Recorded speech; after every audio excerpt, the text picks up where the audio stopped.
On July 1, 2018, Hctors received 0.5 nano. The transaction was a first for the Venezuelan, and he received it thanks to a donation from one of his fellow countrymen.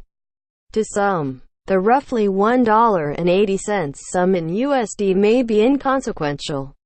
But to Hector, whose country's native currency is worth next to nothing, it was a godsend. 0.5 nano is almost one entire monthly salary in my country. It's more than I made last month, he wrote in a post celebrating his newfound wealth on the r/nanocurrency subreddit. Fast forward a few days to July 5. After a round of direct messages and a post update to list his nano wallet address, Hector had amassed 360.68 nano, nearly $950. With these funds, Hector was able to purchase some 224 pounds of food for 29 nano, according to an update he shared with the nano community in a new Reddit post. When I told my family about Las Manitas virtuales I got from a Reddit post, my dad gave me a huge hug because it was a relief for all of us. We are 5 in our house. 4 of us are adult and we work in different areas.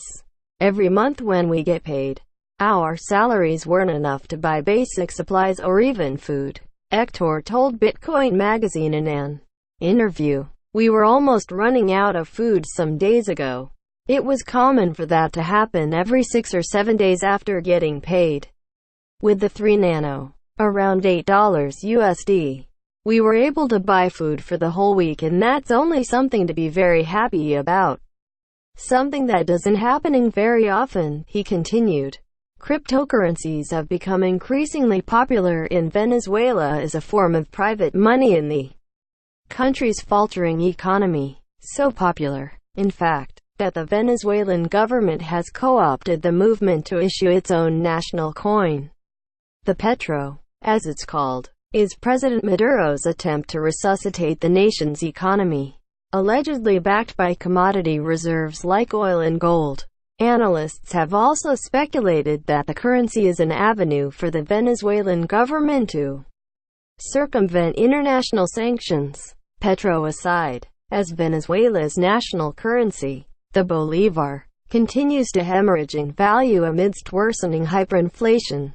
Venezuelans have turned to cryptocurrencies like Bitcoin and Nano to buy basic necessities on the Mercado Paralelo, the black market. On Facebook, it is extremely common to see groups with thousands of hundreds of people talking about getting free money during airdrops, Hector said in our interview. They talk about exchanging the token or the currency they get from the airdrop to Bitcoin and then trade it on local Bitcoin or any other exchange for bolivars and then spend it on goods. Still, it's not always easy to find a dealer, given the Venezuelan government's crackdown on private currencies and assets. You have to be cautious, and you have to know where to look. You have to search carefully to find someone willing to sell you goods directly for cryptocurrencies, Hector told us. Cryptocurrencies, and any other currency but bolivars, are banned for all citizens. So it has always been common to buy assets, coins, foreign currencies, tokens, etc., in the black market, or Mercado Paralelo as people refer to it, by contacts, friends, family members who travel abroad and brought cash with them this year. It feels unsound, and ironically unsympathetic, to call an underground marketplace of basic necessities and foodstuffs a black market. But by official standards, the Venezuelan government and police force do treat these hubs and their transactions like an illicit market. In fact, buying food in any large quantity, Hector indicated, is illegal. In Venezuela, the police, if we can refer to those thugs with uniform as policemen, are extremely corrupt. Buying food in large quantities, it doesn't matter if you are buying from supervised retail stores, is already a crime. The dictatorship recently sent the army to markets to confiscate goods being sold at black market prices, he stated in the interview. When transporting the food back to his home, Hector revealed that he had to take extra care to not be caught with more than a modest haul. If I get stopped by an alcabala and if they would have inspected me, they would have found food and it certainly would have been confiscated. It applies not only to food but to absolutely everything that is being transported in large quantities.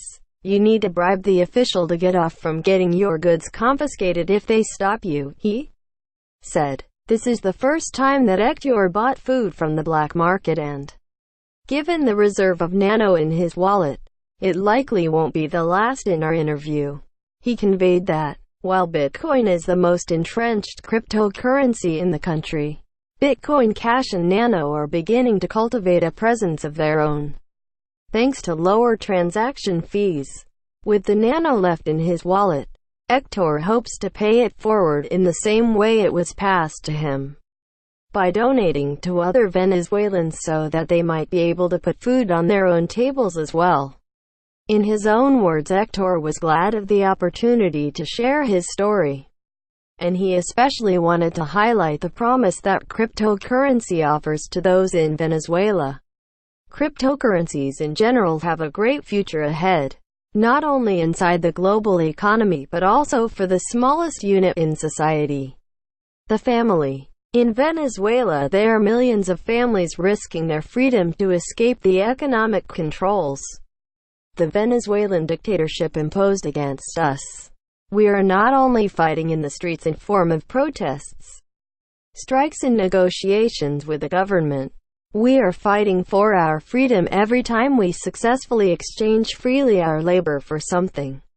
We are demanding from the market, escaping price controls when store owners are obliged to sell their goods at the price the government imposed to them. But then the store owner has to close because it's not profitable. Risking to sell goods underground would expose him after receiving an unusual amount of bolivars in the bank account because the government is supervising the store owner's bank account. Cryptocurrencies have the property to help these people, and also help the consumers who want to buy something. But it's restricted by the government to be permitted only 1 or 2 items every week during certain hours of the day. Venezuela is what a country with almost zero economic freedom looks like, and many are at risk of ending up like us. One important focus the cryptocurrency community has is to fight for our freedom, and I congratulate you guys for standing for what is yours. Hector is an alias used to protect his identity. #Venezuela, #Nano, #Hector, #Reddit.